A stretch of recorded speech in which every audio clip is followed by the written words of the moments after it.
Many years ago, I posted a video on the top 10 roller coasters at Lagoon in Farmington, Utah.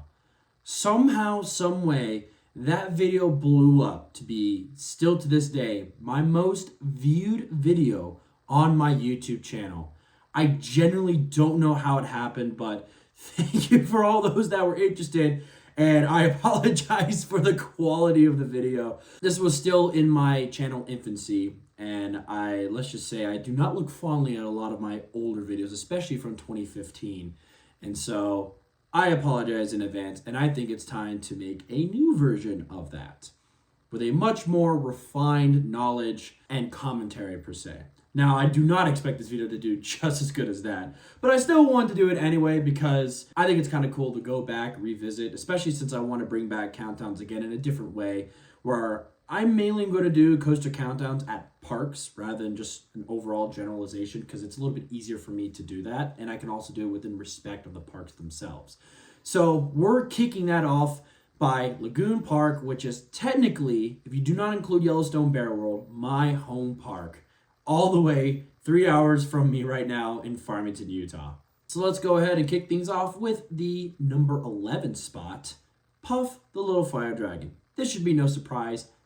This coaster is not targeted towards me. It was cool to recently get this credit, and it's a cute little coaster for families, but obviously it's not targeted for me. Kids are going to love it as a starting coaster, but for me personally, obviously, it does nothing. Next up at number 10 is a model that, for me personally, I'm not the biggest fans of. So if you like these models, you'll love this roller coaster, and that is Wild Mouse. For some reason, Wild Mouse is a little too aggressive on the hairpin turns. This is just more shown in general. They're very interesting for me, and I don't know what it is. It's just not my personal thing. In fact, most Wild Mice that I come to enjoy are either the Mock Rides large versions with the drop or the Aerodynamics Wild Mice. Other than that, they're not my biggest thing. So if you love Wild Mice, you'll love this roller coaster. Just be aware of the aggressive braking at the end of the ride.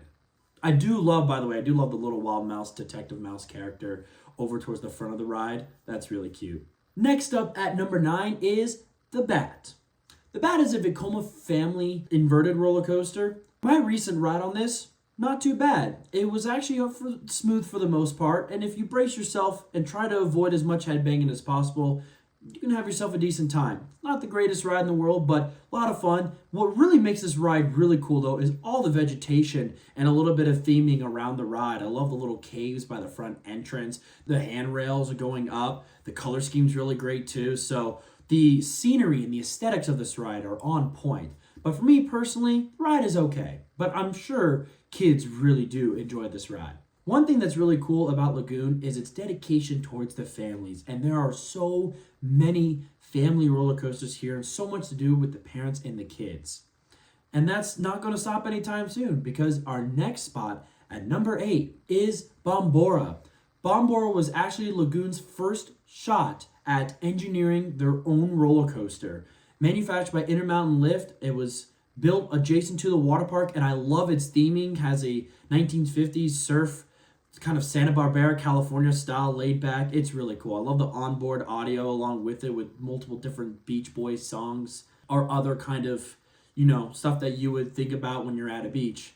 The ride itself doesn't have too many forces, but it's just fun enough that everybody is satisfied. I am satisfied when I get off it. I'm sure the kids absolutely love this ride. It is unfortunate that it only runs one train. I'm just thinking for efficiency reasons, but it doesn't really need it too much because this isn't too long of a ride, but very, very fun. And once again, the aesthetics on this thing are absolutely amazing. Man, these next spots get really, really tough because these are some phenomenal family rides. But I think I'm going to go with, at number 7, Spider. Spider is wickedly fun. If you don't like spinning coasters, this is not going to be. It's going to be like Wild Mouse for me. If you don't like spinning coasters, this ain't going to be your thing, because holy smokes, the spinning on this is absolutely insane. Now, I've heard some people not get a lot of spinning on it, which if you don't, I do apologize. For some reason with my rides, holy smokes, I spin out of control, and it is one of the most wild experiences. It's still to this day why I still prefer this over Laugh Track, even though Laugh Track has some incredible theming. Although this has some really good aesthetics to this as well. I love the queue line for this ride and the stuff around it. Overall, really fun. And man, if you love spinning, you'll love this ride. This thing is wickedly awesome. And number 6 is Jetstar. Jetstar is absolutely insane. This is a family thrill coaster turned up a notch. So cool that this ride still exists. For me, that helix after the second drop is one of the most intense moments ever. It is unbelievable. So much so that you have to ride with a partner on this. You cannot ride alone on this ride. I believe it's the only one at this park. So just be advised, if you come here by yourself, better find someone to partner up with, or else you will not be able to get this credit. But this is a very fun and very surprising, unique credit. Coming in at number 5 is the old school classic roller coaster. This ride is just pure fun. This park has done a great job of taking care of this old school wooden roller coaster. Classic double out and back layout. I love the added GCI Millennium Flyer trains. That was my first time this recent visit riding with those trains. It makes a big difference. For the most part, this thing is pretty smooth. And there are still some unique old school pops of airtime on these drops. So there's a pretty good airtime on this thing. Absolutely love it. The station is absolutely gorgeous with its lighting and its mural paintings of history with this roller coaster. So really, really cool. Lagoon's doing a great job of taking care of this roller coaster, and an absolutely fun roller coaster. No pun intended. That's where things get a little bit interesting. I'm actually dropping a coaster that used to be a little bit higher up on my list, but number 4 is Wicked, and here's why. First of all, Wicked is really awesome. Very high thrilling. I love the very unique launch that launches you straight up and then straight back down. Its first half is absolutely incredible. I love the bang turn. Love the 0G roll. Absolutely fun. The second half is not as bad as some other enthusiasts make it out to be. It's still really fun. But I am noticing that this ride is starting to age. Quite interesting. My recent ride on it, it definitely had a shimmy to it that was definitely noticeable, which is very interesting compared to its number 3 spot, which we'll get to in just a second. But overall, Wicked, really fun. It really was the catalog for another high thrilling roller coaster at this park. And I'm pretty sure that if this hadn't happened, Cannibal wouldn't be a thing. But still, really, really awesome roller coaster. And it's very fun. Just has a bit of a shimmy to it. And number 3 is Colossus. I don't know why. I don't know how.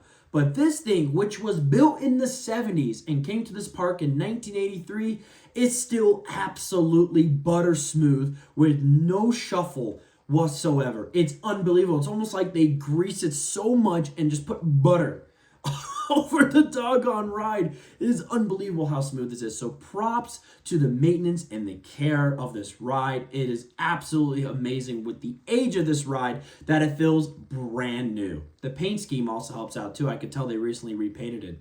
But besides the smoothness, I love the laterals on this thing, especially on that first drop. You just get slammed to the left with lateral G's as you get planted down, and those double vertical loops are unreal, filled with some hang time and some amazing positive G's that leads to some people graying out on the ride. Sometimes I do as well. This is my mother's favorite ride. She grew up with Lagoon, and this is still her favorite roller coaster at Lagoon. Granted, she's never ridden Cannibal or Primordial, but of the other roller coasters, this has always been her childhood favorite. And I can see why. And I can see why a lot of other people love it too. This is such an amazing roller coaster. That leads us to our number 2. And that is Primordial. Major props to Lagoon for building this ride by themselves. Granted, it was engineered by Lagoon. The graphics and game design was done by Triotech and then built by Intermountain Lift. Still a massive project for a park that's owned by a family, no corporation, and all the detail that went into it, absolutely incredible. If you're an enthusiast and you've been on Wonder Mountain's Garden and found it's okay, but could use a lot of stuff, Primordial basically took the concept of Wonder Mountain's Guardian and expanded upon it. There's a little bit more roller coaster sections and of a lot of unique storytelling.